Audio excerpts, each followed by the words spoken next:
Assalamualaikum warahmatullahi wabarakatuh. Yuk mengenal Syekh Yusuf Abdul Mahasin Tajul Khalwati Al-Makassari bersama aku, Chelsea Aulia, nomor akun 7 dan kelas 11 Busana 3. Nah, mungkin di beberapa kalian ada yang belum tahu tentang Syekh Yusuf Abdul Mahasin ini ya. Jadi di sini aku mau sedikit ngejelasin tentang Syekh Yusuf ini. Yang pertama yaitu biografi Syekh Yusuf Abdul Mahasin Tajul Khalwati Al-Makassari. Beliau lahir di Goa, Sulawesi Selatan 3 Juli 1626. Ia lahir dengan nama Muhammad Yusuf. Sejak berusia 15 tahun, Syekh telah diberi pendidikan agama Islam oleh guru kerajaan di Goa. Sekembalinya di Cikoang, Syekh Yusuf menikah dengan putri Sultan Goa. Kemudian pada usia 18, Syekh Yusuf pergi ke Banten dan Aceh. Tahun 1644, Syekh Yusuf menunaikan ibadah haji dan tinggal di Mekah selama beberapa waktu.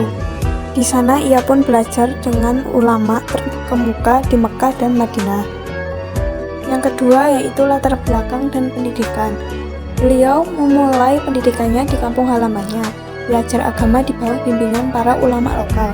Beliau kemudian melanjutkan studinya di berbagai pusat pembelajaran Islam di Nusantara, termasuk di Banten dan Aceh, yang saat itu dikenal sebagai pusat keilmuan Islam. Keinginannya yang kuat untuk menimba ilmu membawanya ke Timur Tengah, di mana ia berguru kepada ulama terkenal dan memperdalam ajaran tasawuf, terutama kerekatan Khalwatiyah. Yang ketiga yaitu karir keagamaan dan perjuangan.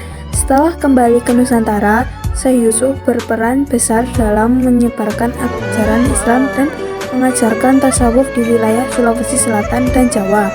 Ia dikenal sebagai seorang sufi yang karismatik dan dihormati oleh masyarakat.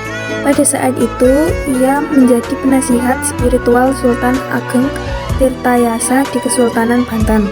Ketika Belanda berupaya memperluas kekuasaannya di wilayah Nusantara, Syekh Yusuf ikut terlibat dalam perlawanan melawan penjajah. Karena aktivitasnya ini, ia ditangkap dan diasingkan oleh Belanda ke Sri Lanka, lalu dipindahkan ke Cape Town, Afrika Selatan. Keempat, teladan yang bisa kita ambil dalam kehidupan sehari-hari. Pertama, keteguhan iman dan keberanian dalam memperjuangkan kebenaran. Kedua, kecintaan terhadap ilmu pengetahuan. Ketiga, peran aktif dalam masyarakat. 4. Ketekunan dalam menjalani ujian hidup. Dan kelima, integrasi antara spiritualitas. Nah, itu beberapa hal tentang Syekh Yusuf Abdul Tajul Khalwati Al-Makassari dari aku. Terima kasih ya untuk kalian yang sudah menonton dan menyimak video aku. Bye bye. Wassalamualaikum warahmatullahi wabarakatuh.